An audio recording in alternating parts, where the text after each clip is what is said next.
नमस्कार, मैं राणा यशवंत आपका स्वागत करता हूं। बंद गली का आखिरी मकान देखा है आपने। रास्ता दरवाजे तक जाता है और लौट कर आता है, वो कहीं और नहीं जाता है। अयोध्या मामले पर सुप्रीम कोर्ट ने आज ऐसे ही एक रास्ते को अख्तियार करने की कोशिश की। सुप्रीम कोर्ट ने कहा कि इस मामले से जुड़े हुए जितने भी पक्ष हैं, अगर आपस में मिल बैठकर कोई रास्ता निकाल लें, कोई समाधान निकाल लें तो बेहतर है, मध्यस्थ तय कर लें।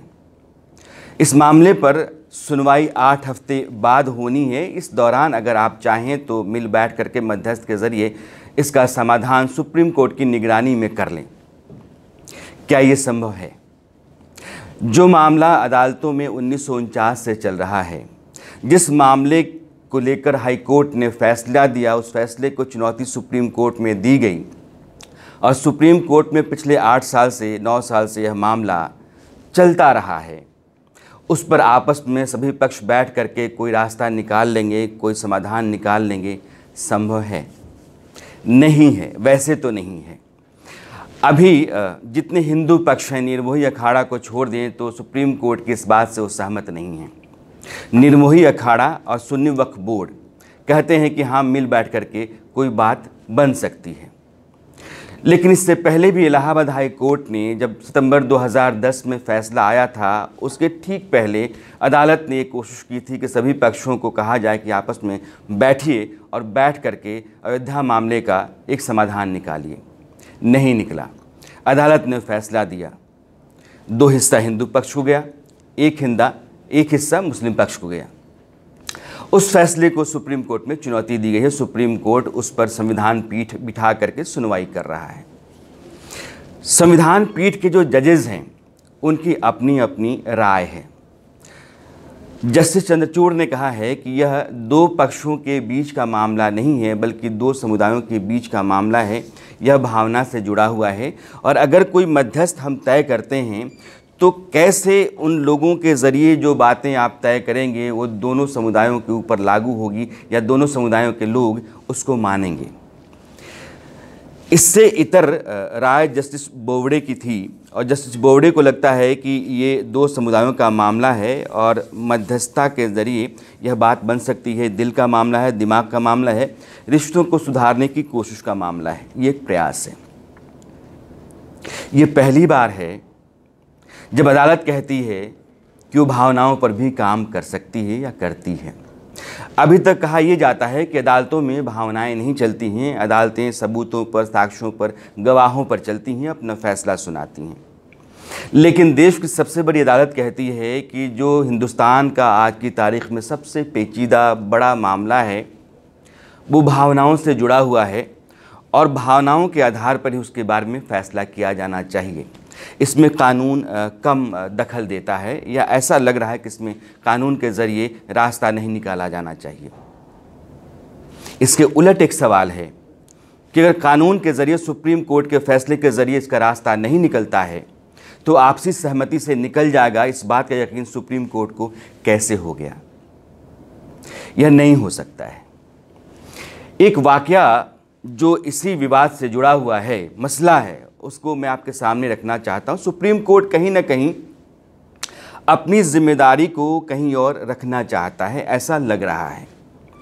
1993 में जब अयोध्या में बाबरी मस्जिद या विवादित ढांचा गिरा दिया गया था, उसके बाद केंद्र सरकार ने वहाँ के 67 एकड़ ज़मीन को अधिग्रहित कर लिया था। उस दौरान राष्ट्रपति शंकर दयाल शर्मा ने सुप्रीम कोर्ट को प्रेसिडेंशियल रेफरेंस भेजा था। राष्ट्रपति को ये अधिकार है कि किसी पेचीदे और बुनियादी बड़े मसले पर सुप्रीम कोर्ट से राय ले सकता है कि आप क्या कहते हैं।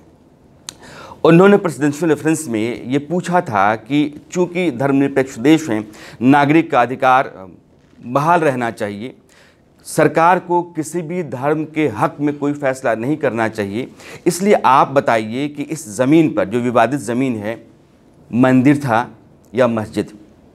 अदालत जो भी तय करेगी, सरकार उसको मानेगी और हर पक्ष पर बाध्य करेगी और वही होगा। अगर वहाँ मंदिर रहा होगा, सुप्रीम कोर्ट ऐसा कहता है, तो फिर हिंदू पक्ष को दे दिया जाएगा और अगर पहले मस्जिद रही है तो फिर वो मुस्लिम पक्ष को चला जाएगा। लेकिन सुप्रीम कोर्ट ने उस दौरान इसको लौटा दिया था बिना कोई जवाब दिए। अब एक दूसरा मोड़ है जहां सुप्रीम कोर्ट ये कहता है कि आपस में मिल बैठ करके आप फैसला कर लें, कोई ना कोई रास्ता निकाल लें। जब आप किसी विवाद से जुड़े अलग अलग पक्षों को बिठाकर मध्यस्थ के ज़रिए उसका कोई समाधान ढूंढना चाहते हैं, तो आप दरअसल यह चाहते हैं कि सभी लोगों के बीच में एक सहमति तैयार हो, और ऐसी सहमति में किसी को कम किसी को ज़्यादा कुछ न कुछ समझौता करना पड़ता है। इस समझौते के ज़रिए ही सहमति तैयार होती है। राम जन्मभूमि विवाद में बहुत सारे ऐसे पक्ष हैं जो कभी भी किसी तरह के समझौते के मूड में रहे ही नहीं। उनका हमेशा से स्टैंड यही रहा है कि यह पूरी की पूरी ज़मीन हमारी है, इस पर मंदिर बनेगा, या पूरी की पूरी ज़मीन हमारी है, यह हम अपने मुताबिक मस्जिद में तब्दील करेंगे या इस पर मस्जिद बनाई जाएगी। अब इस तरह के स्टैंड जिन लोगों के हैं, उन लोगों को बिठा करके अगर आप किसी भी तरीके से कोई सहमति तैयार करना चाहते हैं तो ये बेमानी सी बात है। जितने भी पक्ष हैं, 14 पक्ष हैं अभी सुप्रीम कोर्ट में आज, और उन सभी पक्षों की अपनी अपनी तरफदारियां हैं, उनका अपना अपना स्टैंड है, और उनमें से ज़्यादातर सुप्रीम कोर्ट की इस बात से राज़ी नहीं है, सहमत नहीं है कि आपस में मिल बैठ करके कोई फ़ैसला हो। सुप्रीम कोर्ट ही फैसला दे तो बेहतर है। और यह बात भी ध्यान रखिए कि जैसे रामलला विराजमान, यह पक्ष कहता है कि चूंकि पूरी ज़मीन रामलला की है तो वहाँ मस्जिद कैसे हो सकती है। निर्मोही अखाड़ा कहता है कि ज़मीन मेरी रही है तो वहाँ मस्जिद कैसे हो सकती है।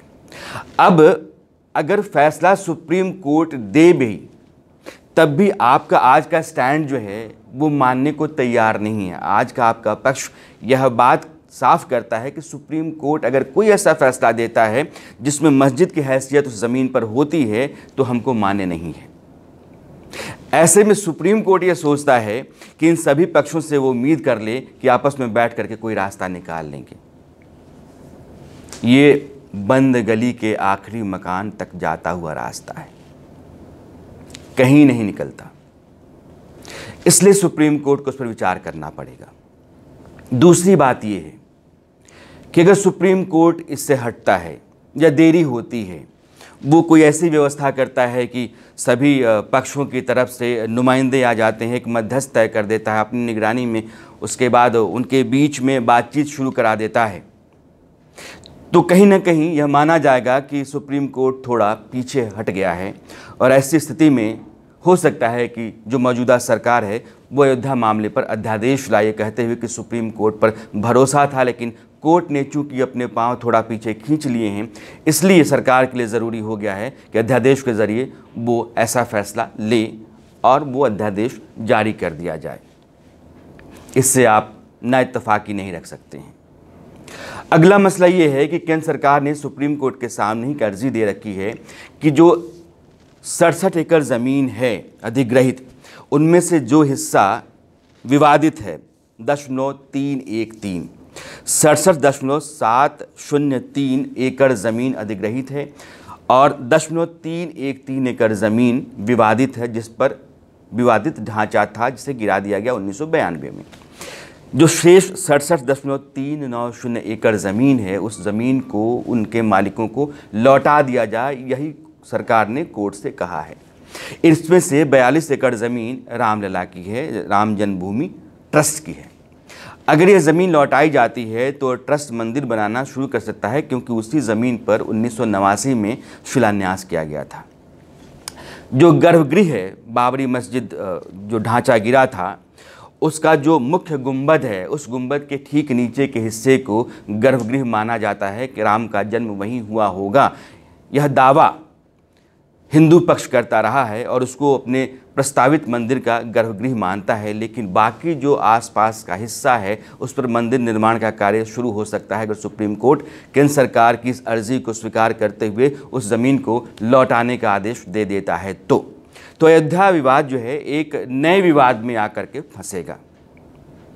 इसलिए एक ही रास्ता है कोर्ट के पास कि कोर्ट अपनी निगरानी में, अपनी देखरेख में जो संविधान पीठ है उसी के ज़रिए अयोध्या मामले का हल निकालें।